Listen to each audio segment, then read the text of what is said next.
Nii, Gert, räägi siis, kuidas tänane sõit kulges ja millised olukorrad siis tekkisid täna? Kolm kõva venda said eest ära ja siis me nägime ikka kurja vaeva seal kohe alguses, et järgi saada, et ma raiskasin kohe sinna padrunid ära, et tegelikult oli plaan mul rahulikult alustada, et mul oli esimene võistluse pikem see aasta, et tahtnud kohe punasse tõmmata, aga see ei jäänud muud üle. Ja siis,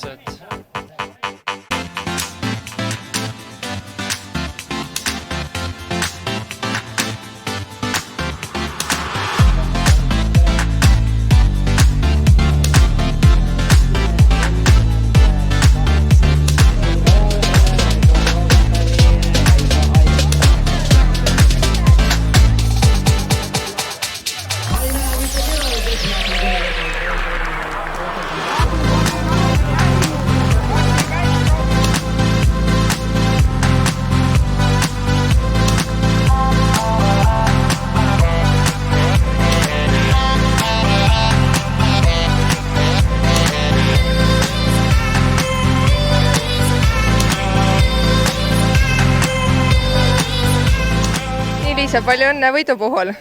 Räägi, kuidas sõit kulges ja kuidas nii-öelda keha siis täna vastu pidas, et sul ju selja taga üks kõvem kukkumine.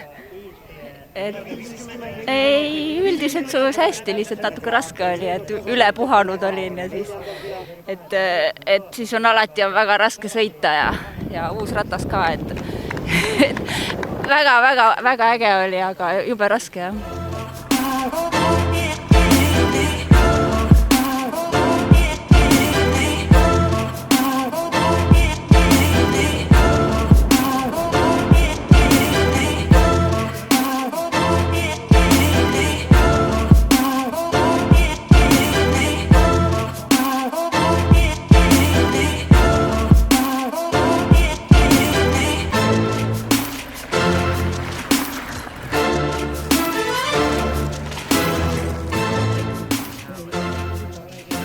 Palju õnne, Madis, tänase võidu puhul. Kommenteeri natuke oma sõitu, et kuidas sõit kulges ja millised olukordi tekkis teil? Saime suhteliselt esimese paari kilomeetri jooksul nagu selekteeritud pundiga minema ja ma olin ise suht kindel, et see läheb meil lõpuni ka, ei läks. Üldjuhul töötasime kõik ilusti, koostöö sujus, mingist maast peale